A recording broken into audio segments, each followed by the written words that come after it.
Jó reggelt! That's good morning in Hungarian. Why am I greeting you in Hungarian, and why do I have all these different ways to say the same thing?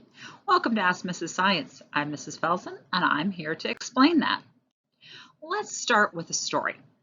Long ago, while I was taking a science methods class, we were alerted that the next class would be taught by a guest lecturer from Budapest. In order to be a polite student, I hit the library to find out how to say good morning in Hungarian. I was ready to break out my best Jó reggelt. I was not prepared for the entire lesson to be taught in Hungarian.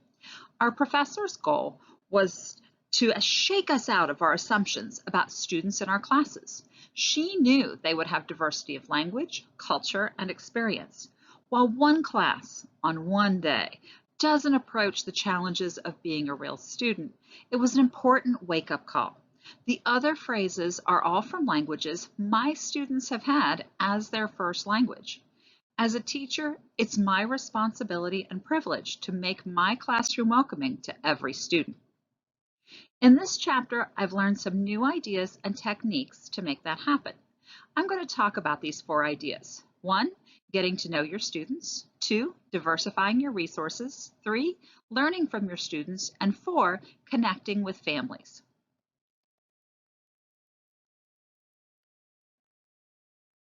Let's tackle getting to know your students first. It's important to remember that just because 2 students belong to a similar group, or even the same family, that they want to be treated the same. Ask them what will make them the most comfortable, and then use that information to make connections and build relationships.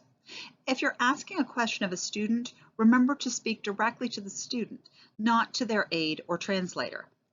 If you need some resources for gathering information, the web is full of forms and fillable documents to help you out. These links lead to some pre-made versions in English and Spanish to get you started on writing your own survey. They include questions that range from preferred names to pronunciation to what science equipment the students have used before.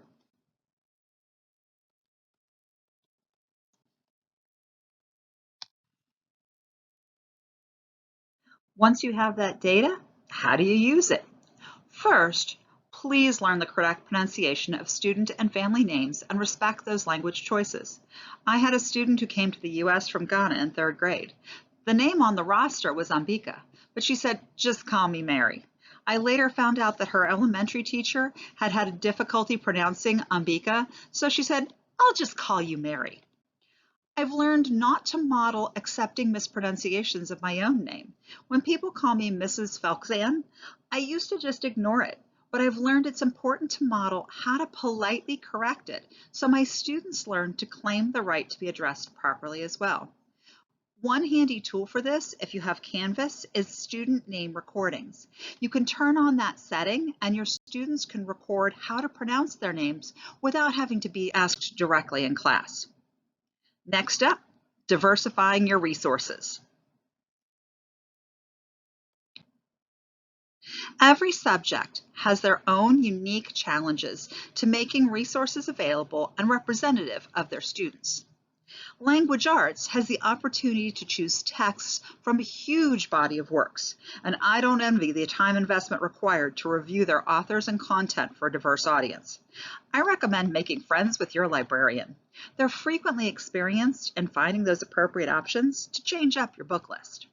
We'll go into more detail in science in a minute, but start by using images of the wide variety of scientists from around the world.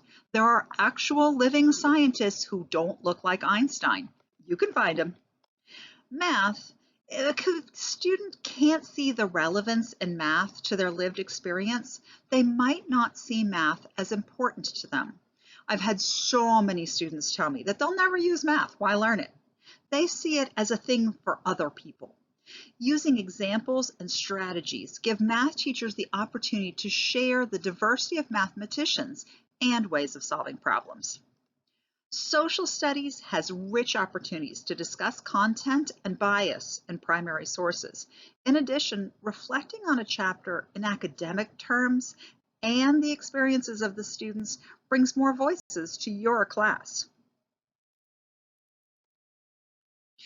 Science has some great challenges and opportunities for diversity. First, Be careful of those words that an English learner might know in one context, but don't work the same in science class. Words like substance, mole, and family are important to acknowledge up front to avoid confusing. Because of the worldwide nature of science, finding resources in many languages is as close as a Google search. This is a detail from the periodic table my Arabic-speaking student used at the same time as one in English, until she got the translations of the words for the elements down.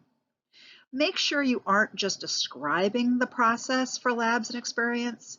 Have written and image-based instructions and add a run-through where students can watch you to match up the words with the motions. This is a great example of a modification that works for your whole class, even if you don't have any identified English learners. We all learn better with the widest variety of explanations. Next up, learning from your students. These are two big ideas to take with you to apply in many situations. First, if someone corrects you, accept it gracefully. Say thank you and acknowledge their willingness to speak out. It isn't easy, especially when talking to a teacher, to be empowered and open. An apology puts the person on the spot to say, "Oh, it's no big deal," when maybe it is. Second, make your students the experts. They have experiences that you might not, and they may have learned the material in a way that helps other students. Be explicit in asking them for suggestions and ideas. To finish up, how do we connect with the people who are important in your students' lives?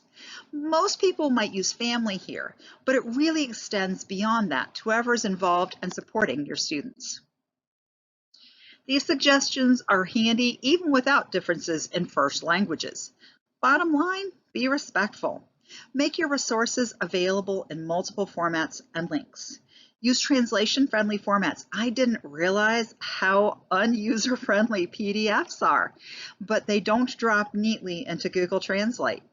If you know there's a specific language used at home, create those forms and documents in that language.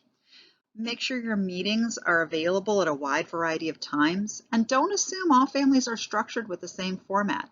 You can use more inclusive language like grown-ups or people. I like responsible adults, so tell your responsible adult you need to bring a 2-liter. Use positive body language and speak to the student and their adults, not the translator or aide. Even if they don't understand the language that you're using, your body language will speak volumes before you even say a word. And finally, run your classroom by the platinum rule. Everybody knows the golden rule. Treat others how you would like to be treated. But there's another level. That's the platinum rule, and that's treat others how they want to be treated. In a diverse world, the platinum rule replaces the golden rule. We treat others as they'd like to be treated, not as we'd likely to be treated. And finally, if you've got some time, in the comments you'll find culturally responsive rubric and what I learned from my students, which are great links, I think, that could add to everybody's experience in your classroom.